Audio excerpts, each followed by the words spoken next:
Salvador é motivo de orgulho em vários aspectos. Com 475 anos, a primeira capital do país ostenta história e tem em seu território um povo marcado por lutas. Segundo o último censo do IBGE, divulgado em 2022, éramos quase 2,5 milhões de habitantes. Somos conhecidos pela alegria, mas infelizmente tem sido difícil sorrir com a mesma naturalidade. A percepção de que a violência dominou a capital vai do bairro mais popular até o mais luxuoso. De que forma encontrar uma saída para esse problema?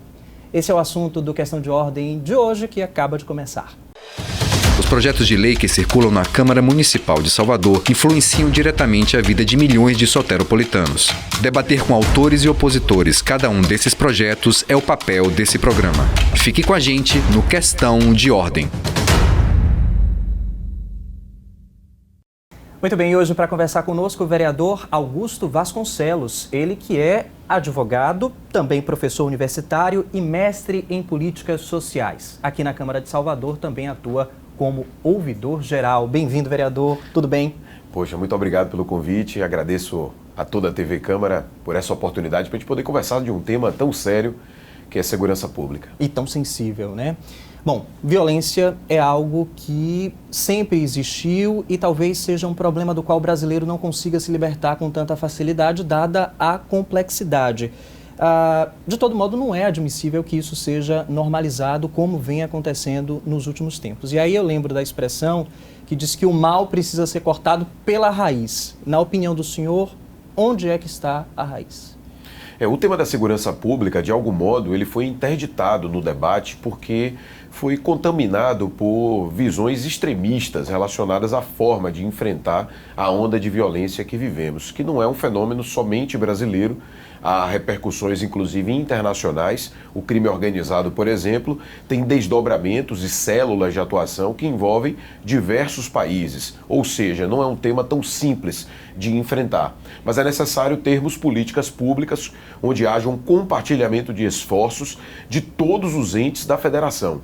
O artigo 144 da Constituição Federal estipula que é dever do Estado, não o Estado em si como um ente federativo, mas todos os entes, município, Estado e União, além do Distrito Federal, devem convergir esforços no intuito de enfrentar a onda de criminalidade que assola o Brasil. É evidente que as raízes da violência, elas já foram investigadas e discutidas por diversos pesquisadores e há um certo consenso de que as desigualdades sociais, a falta de oportunidades, são terrenos férteis para a proliferação de organizações criminosas. E no Brasil, de algum modo, essas organizações também, elas se entranharam nas estruturas do Estado brasileiro. Veja que não são organizações que estão fora do Estado. Muitas delas têm articulações poderosas, inclusive dentro das estruturas do poder. Daí a necessidade de pensarmos um planejamento. Por isso que em 2018 foi aprovado no Congresso Nacional, depois sancionado pelo presidente da República à época, a Lei 13.675, criando o Sistema Único de Segurança Pública, que é uma visão inovadora, similar àquela que ajudou na implantação do SUS, por exemplo, o Sistema Único de Saúde, o Sistema Único de Assistência Social, e agora no Brasil, desde 2018, nós temos uma lei que estabelece um planejamento para a política de segurança pública que vai envolver municípios, estados e a União, no intuito de que nós tenhamos um planejamento para os próximos 10 anos. Em 2018, esta lei definiu que cada município brasileiro tem que aprovar o seu próprio plano municipal, estipularam 2 anos para a aprovação deste plano, e aqui Salvador, que é uma das cidades consideradas entre as mais violentas do país, demorou-se muito para encaminhar para a Câmara Municipal a ideia de um plano. E ainda hoje eu posso afirmar a vocês que a Prefeitura, que é quem deveria apresentar a proposta original do plano, sequer pautou na Câmara Municipal, limitou-se apenas a enviar um plano ou um rascunho de plano para o Ministério da Justiça, para cumprir o que o próprio Ministério estava exigindo, senão o município de Salvador perderia investimentos importantes na compra de equipamentos, na qualificação profissional da guarda municipal, entre outros elementos que trariam enormes prejuízos para a cidade. Então, na Câmara, eu tenho levantado muito essa questão, já fizemos inclusive audiência pública sobre essa temática, no intuito de que o município de Salvador possa elaborar um plano para valer. E como é que deve ser um plano? Um plano municipal ele tem que ser feito ouvindo a sociedade. Não adianta fazer um plano que é elaborado em um gabinete do poder público sem uma consulta real para as pessoas que moram nos bairros, para as próprias forças de segurança que devem ser consultadas, para os servidores que atuam com a temática, para que a universidade tenha a oportunidade de que os estudos acadêmicos também ajudem na elaboração desse documento. Portanto, a gente está reivindicando que o plano ele possa sair do papel. Isso vai exigir que ele seja encaminhado para a Câmara e a gente possa abrir um processo de consulta popular conforme preceitou a lei orgânica do município. Há um dispositivo da lei orgânica do município de Salvador que define, salvo engano, o artigo 166, no seu parágrafo 3º, se não me falha a memória, ele dispõe que qualquer plano ele tem que ser precedido de consulta à sociedade. E, infelizmente, o plano municipal que a Prefeitura encaminhou ao Ministério da Justiça não cumpre esse requisito. Então, respondendo de maneira objetiva a sua pergunta, não há solução mágica, nem solução fácil na pauta da segurança. Mas nós precisamos fazer o nosso dever de casa. E aqui o município de Salvador, infelizmente, está em débito com a população, porque durante muito tempo a Prefeitura se esquivou da sua responsabilidade também na pauta da segurança. É evidente que nós sabemos que o governo do Estado é quem gerencia a Secretaria de Segurança Pública e é óbvio, é um ente federativo dos mais importantes na pauta da segurança e ninguém quer desvencilhar a responsabilidade do Estado, né? Do governo do Estado. Mas a gente precisa, ao lado do governo do Estado, ter um aporte de política pública, de investimento, de planejamento, de cooperação. Como uma força-tarefa. Isso, como forma de colaborar com o Sistema Único de Segurança Pública. Os municípios e a União devem estar no mesmo esforço. Eu separei aqui alguns dados da violência aqui em Salvador que podem embasar melhor a nossa conversa e também situar você que está acompanhando o Questão de Ordem nesse momento. Dados muito recentes. Só em abril de 2024, o Instituto Fogo Cruzado elegeu o subúrbio ferroviário de Salvador como a região mais violenta, e isso levando em conta também as cidades da região metropolitana de Salvador. A Periperi, Mirantes e Colinas tiveram juntos em 10 dias 14 tiroteios e nesse período 4 pessoas perderam a vida. Já em maio, um período um pouco maior, 20 dias, foram 9 tiroteios e 5 mortes em Vila Verde. A mesma entidade diz que os índices de violência em Salvador superam o do Rio de Janeiro. E esse dado é obtido através dos usuários, por aplicativo, redes sociais e também através das informações que são divulgadas pela imprensa. E aí esses conflitos acontecem em outras localidades também aqui de Salvador, seja entre facções rivais, bandido para bandido, ou seja, desses criminosos com a polícia militar, que tem promovido uma série de operações. E aí eu preciso registrar que existe um esforço, claro, por parte das forças de segurança, mas dá para ir além? Isso está sendo feito, conduzido da melhor forma possível? Segurança pública não pode ser resumido a confronto de forças policiais com bandidos. Óbvio que isso é evidente, pode ocorrer, e muitas vezes é até necessário. No entanto, pensar política de segurança pública é fundamental que nós tenhamos um olhar mais abrangente. É política de segurança pública fortalecer a escola pública do bairro, garantir que a unidade de saúde não esteja fechada, que o transporte público funcione, que as pessoas tenham renda, qualificação profissional, para que as pessoas tenham oportunidades de desenvolver suas aptidões. Esporte, cultura, lazer, tudo isso também faz parte de uma estratégia de enfrentamento à violência. E batalhar para que a gente possa superar o machismo estrutural, que acaba também aumentando as estatísticas da violência doméstica, especialmente contra as mulheres, a pauta racial. Então, há um conjunto de temas que são fundamentais para a gente poder tratar de segurança. E, é evidente, fortalecer, equipar, valorizar os profissionais que estão na linha de frente, como policiais militares, guarda municipal, polícia civil. E é importante, no caso da polícia civil, a gente ter um olhar também para a investigação como um todo, que ainda no Brasil os índices de elucidação dos casos de homicídio são muito baixos, estamos com um dos piores indicadores da América Latina como um todo, isso em vários estados brasileiros, por falta, por exemplo, de papiloscopista para poder fazer, né, uma investigação mais séria, que consiga chegar no autor do crime. Então, às vezes, o bang-bang que a gente vê na televisão, que a gente vê nos bairros, eu mesmo sou vítima, né, de uma bala perdida no meu bairro, lá no Cabula 6, em 1998, eu tomei um tiro, está alojado em minha perna esquerda, de confronto que aconteceu lá no bairro, né, uma violência ocorrida no meu bairro.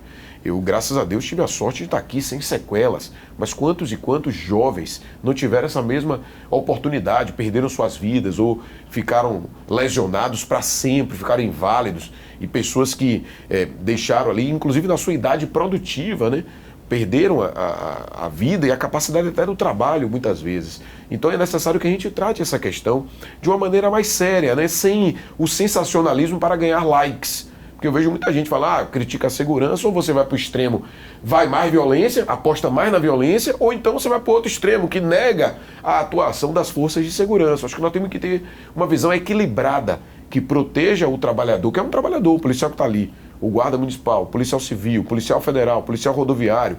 Todos eles são agentes de segurança que merecem valorização, merecem o nosso reconhecimento, e a sociedade precisa fazer a acolhida desses trabalhadores que também morrem, que também são vítimas dessa onda de violência. Mas, ao lado disso, nós precisamos pensar uma política de segurança acoplada com a garantia dos direitos básicos fundamentais de cidadania. Por isso, inclusive, que quando estamos falando de plano municipal de segurança, a gente nunca fala só plano municipal de segurança. O próprio Ministério da Justiça conceitua de plano municipal de segurança pública e defesa social e cidadania. É sempre vinculado à cidadania. O Programa Nacional de Segurança Pública com Cidadania, o PRONASSE, ele oferta um conjunto de investimentos para que os municípios obtenham. E o município de Salvador, durante esse período, ficou inclusive restrito a não obter determinados recursos porque não tinha feito seu dever de casa, que era criar um plano e ter um conselho. No ano passado, por exemplo, nós aprovamos na Câmara Municipal, depois de muita batalha e muita cobrança, e eu especialmente estava da linha de frente dessas cobranças, nós conseguimos aprovar uma lei que instituiu o Conselho Municipal de Segurança Pública e Defesa Social em Salvador. Mas até agora não houve a instalação do Conselho. Então o prefeito encaminhou um projeto de lei insuficiente, ao meu ver. Eu apresentei inclusive emendas para assegurar participação de organizações da sociedade, mas também das próprias representações de quem trabalha com segurança pública. Nossas emendas foram rejeitadas pela maioria ligada ao prefeito na Câmara, virou lei o conselho, mesmo esse conselho que nós consideramos insuficiente, sequer ele está em funcionamento. Então a gente precisa trabalhar isso. Eu outro dia recebi uma denúncia na ouvidoria da Câmara, uma denúncia anônima, de que os sistemas de monitoramento da Guarda Municipal não estavam em pleno funcionamento porque não haviam profissionais que estavam fazendo o efetivo monitoramento das imagens coletadas pelas câmeras. Quer dizer, um verdadeiro absurdo, é dinheiro público, desperdiçado. E essa denúncia provocou, me parece que depois da nossa atuação, eles tomaram providências e agora já está sendo monitorado. Mas quando a gente fala de segurança, nós não podemos resumir ao conflito que acontece no território, e em especial nos bairros periféricos, porque quem está morrendo nesse conflito são as pessoas pobres, negras, que vivem nas regiões periféricas da cidade. E nós não podemos pensar assim. Claro, em alguns momentos, a força de segurança, ela precisa agir de maneira contundente para repelir uma atuação de bandidos e do crime organizado em especial. Mas é muito mais inteligente se nós apostarmos numa estratégia de cidadania, de fortalecimento de direitos e, em especial, as investigações. O narcotráfico, por exemplo, se nós pegarmos a raiz da grave crise que temos do crime organizado, nós vamos verificar que tem gente muito poderosa envolvida, né? Todos os estudos apontam isso, com braços entrelaçados com crime organizado internacional.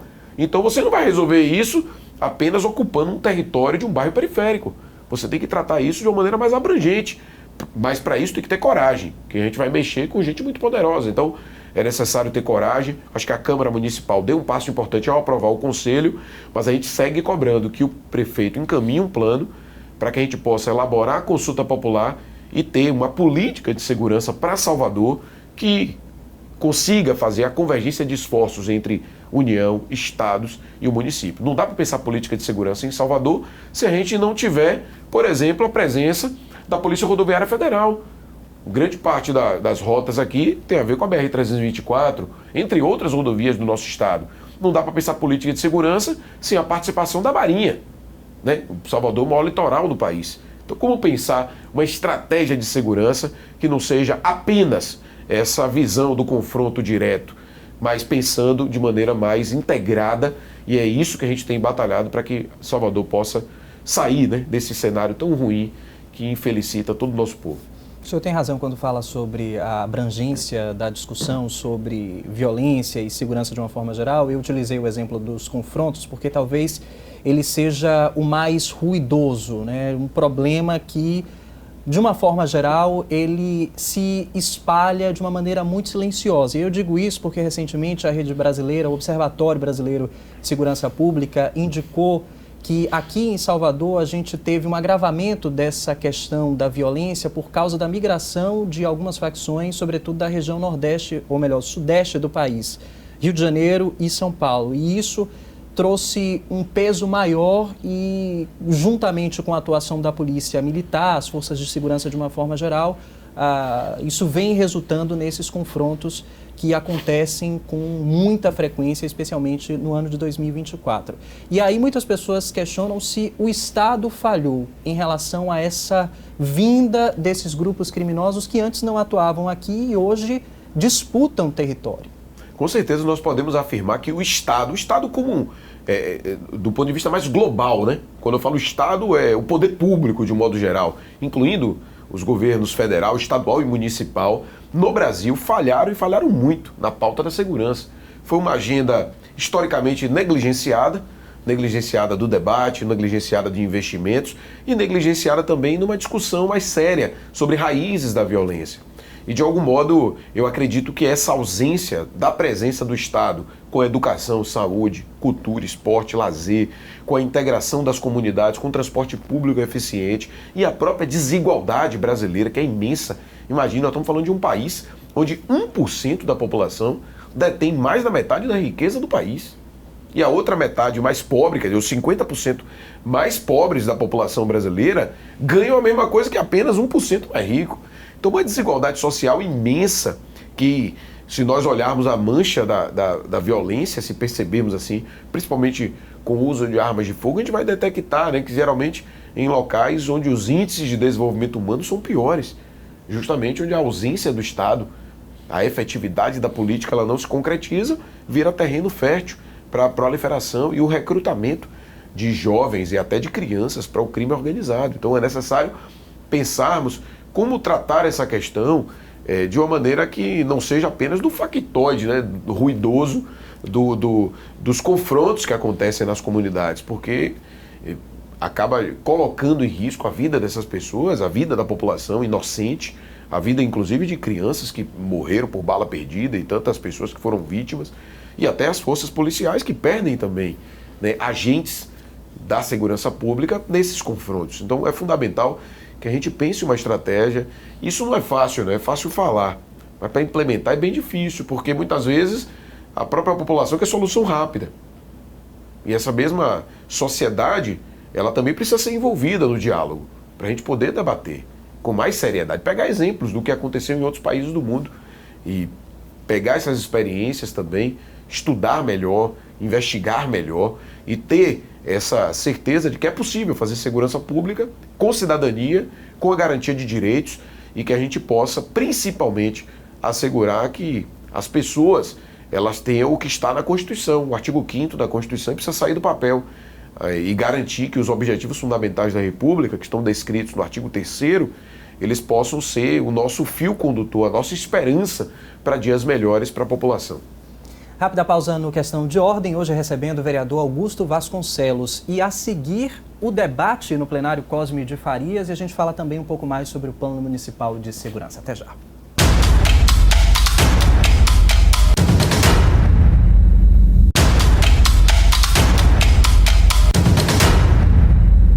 De volta com Questão de Ordem, hoje tratando sobre segurança pública e repercutindo esse assunto com o vereador Augusto Vasconcelos.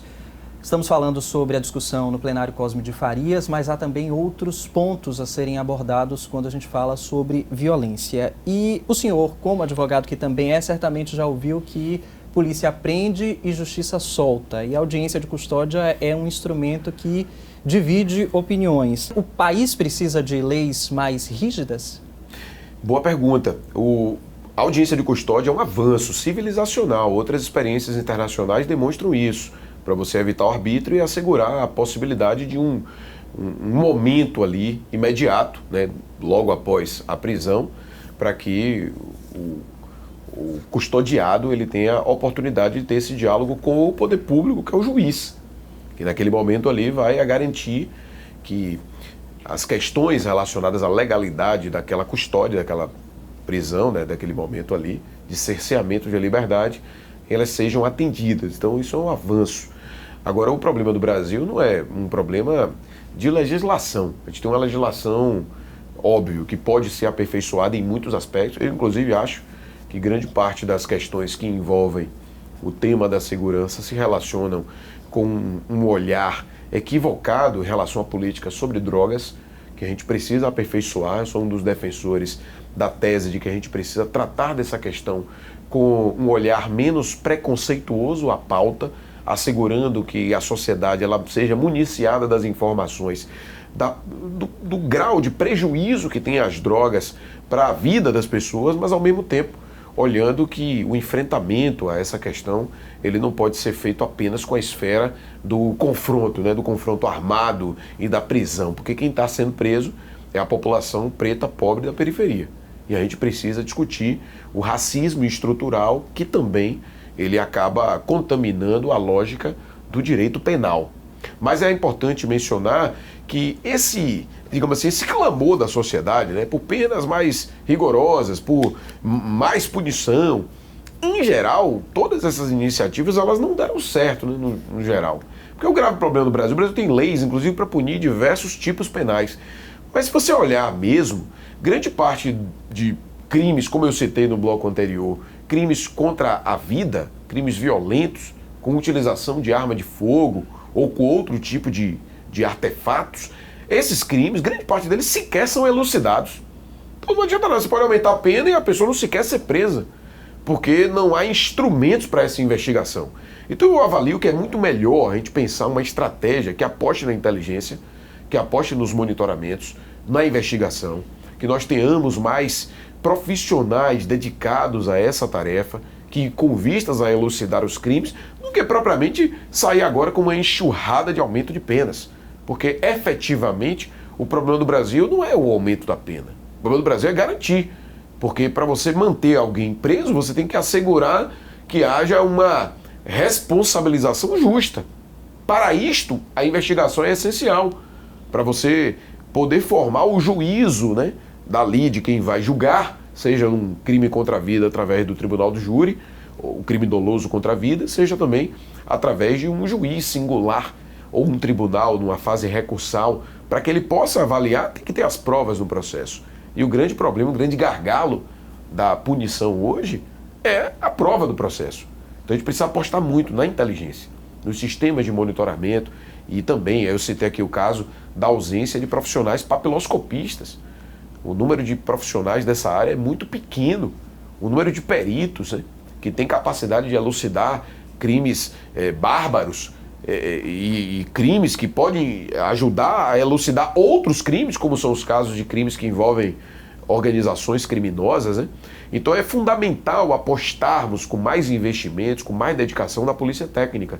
Eu acho que isso seria muito mais, digamos assim, contundente no enfrentamento ao crime e na garantia de um devido processo legal que respeite os direitos humanos, mas que assegure a efetiva punição de quem pratica ilícitos contra a sociedade. Outro desafio é o sistema prisional. Até meados de 2023, a penitenciária Lemos Brito, que compõe o complexo penitenciário da Mata Escura aqui em Salvador, operava com 1.033 detentos, quando a capacidade era 771, ou seja, quase 300 presos a mais do limite. E para piorar, muitas lideranças criminosas continuam comandando o crime de dentro das celas e recentemente a Operação Égira, deflagrada pela Polícia Civil, mostrou isso.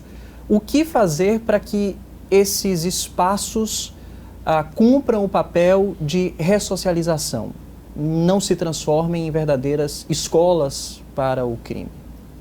Excelente pergunta. Michel Foucault, do seu livro Vigiar e Punir, ele faz uma análise sobre a organização da sociedade a partir de como a sociedade trata as pessoas presas.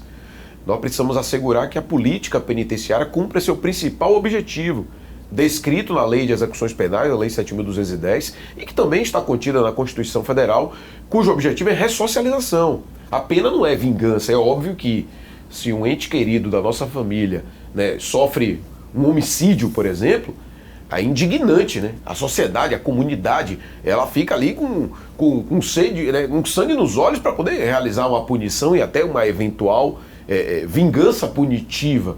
No entanto, a gente precisa pensar a política penitenciária com o seu principal objetivo, que é a ressocialização.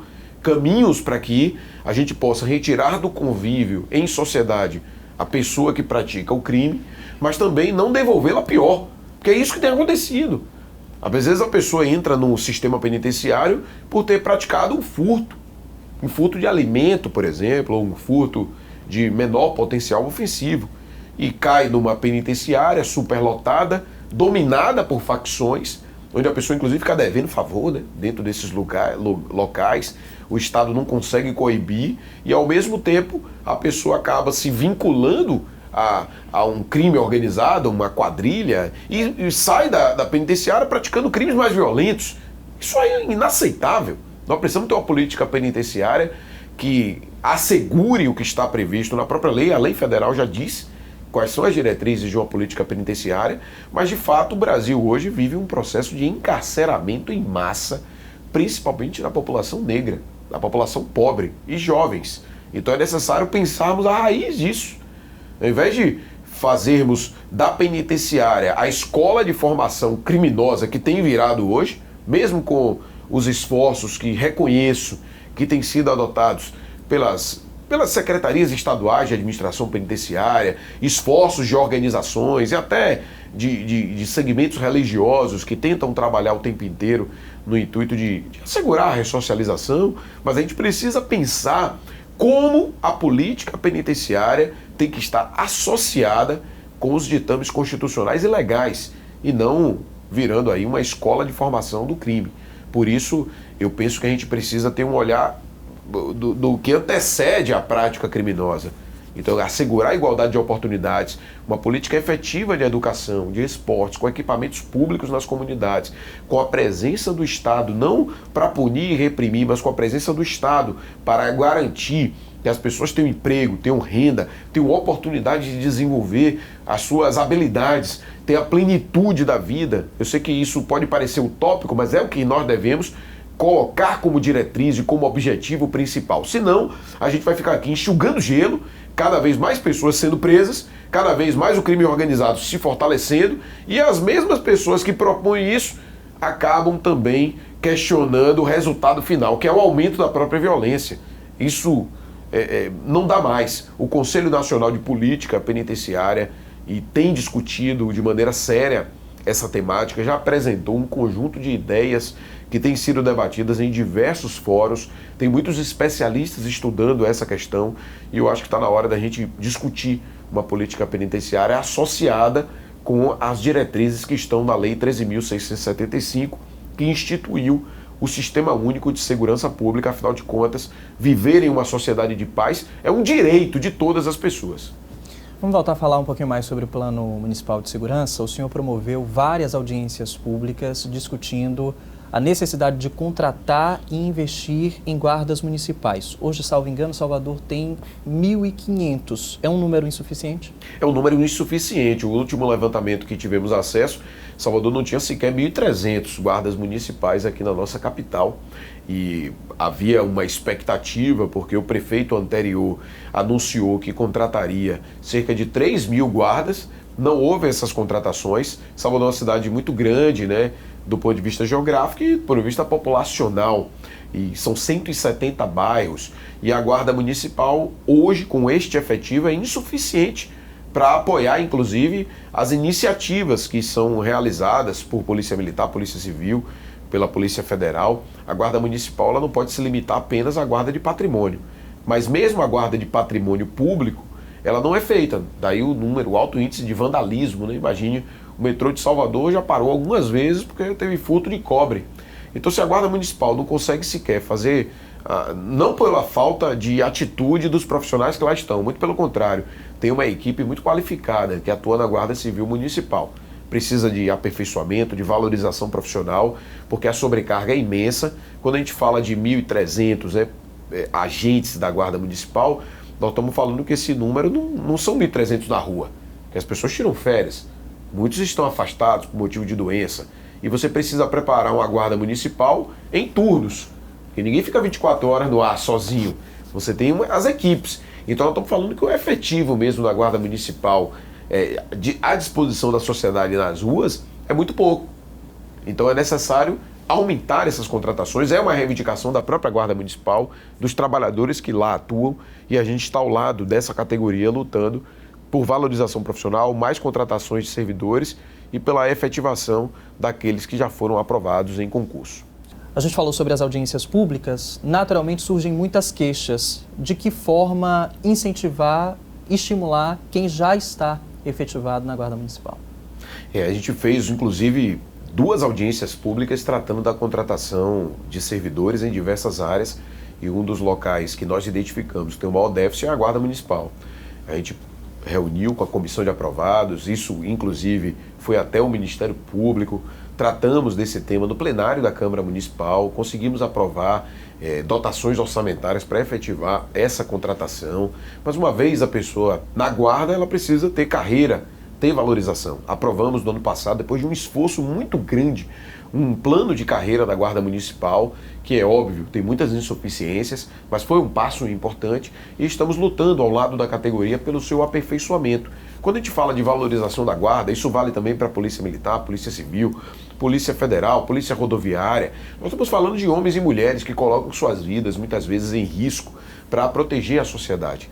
E essa valorização ela não pode significar só salários, é valorização em crescimento profissional, qualificação, diminuição da sobrecarga, enfrentamento do assédio que existe dentro dessas corporações e a garantia de que essas instituições estejam a serviço da cidadania. E eu tenho conversado muito com a Guarda Municipal, tem profissionais ali muito qualificados, pessoas que inclusive estudam a fundo a segurança pública como um todo, como um fenômeno aí para análise, objeto de pesquisa, pessoas que estão na universidade pesquisando, que são da Guarda, ou que são da Polícia Militar, da Polícia Civil e de outras organizações das forças de segurança, e a gente precisa reposicionar, porque imagine, foi criado um plano municipal em Salvador, sem ouvir a sociedade. O prefeito foi lá e encaminhou para o Ministério da Justiça, sem passar sequer pela Câmara, em desrespeito à lei orgânica. E foi criado um conselho municipal e eu propus que no conselho municipal tivesse um assento de pessoas representativas dos sindicatos profissionais dessas categorias, não só da Guarda, como da Polícia Militar, Polícia Civil, Polícia Rodoviária, Polícia Federal. E, lamentavelmente, essa minha proposta ela foi rejeitada em plenário, o que eu lamento profundamente. Então a gente entende que não dá para fazer segurança pública sem ouvir as pessoas que também estão na linha de frente, que são esses trabalhadores e trabalhadoras da segurança. E a gente entende que a Guarda Municipal é um elo também importante para ser ouvida, para ajudar na elaboração e também para pensarmos uma estratégia conjugada de esforços entre União, Estados e municípios. E eu tenho essa expectativa, por isso que a gente tem pautado muito o tema não só da Guarda Municipal, como da segurança pública como um todo dentro da Câmara. Segurança, sem dúvida, é um assunto para várias edições do Questão de Ordem. Vereador Augusto Vasconcelos, muitíssimo obrigado por estar aqui conosco. Volte sempre. Eu que agradeço a oportunidade. Quem quiser debater mais esse tema conosco, é só ir lá nas nossas redes sociais, Augusto Vasconcelos, no Instagram, no Facebook, no Twitter, no YouTube, e a gente tem o nosso site augustovasconcelosoficial.com.br, e quem quiser também enviar alguma demanda para ouvidoria da Câmara Municipal, é só acessar o site da Câmara, que vocês têm lá os canais de WhatsApp, de e-mail, para que possam nos contactar. Nenhuma demanda que chega até a ouvidoria da Câmara fica sem resposta. A gente pode até não conseguir resolver ou solucionar aquela solicitação do cidadão ou cidadã, mas nós vamos buscar nos órgãos públicos competentes as devidas respostas para dar uma devolutiva, porque esse é o papel do Poder Legislativo, de fiscalizar, de acompanhar, monitorar também as políticas públicas, e a ouvidoria da Câmara tem feito esse belo papel. Muito bem. Questão de Ordem fica por aqui. Para rever a nossa conversa, basta procurar pela TV Câmara Salvador no YouTube. A gente volta a se encontrar em breve. Tchau.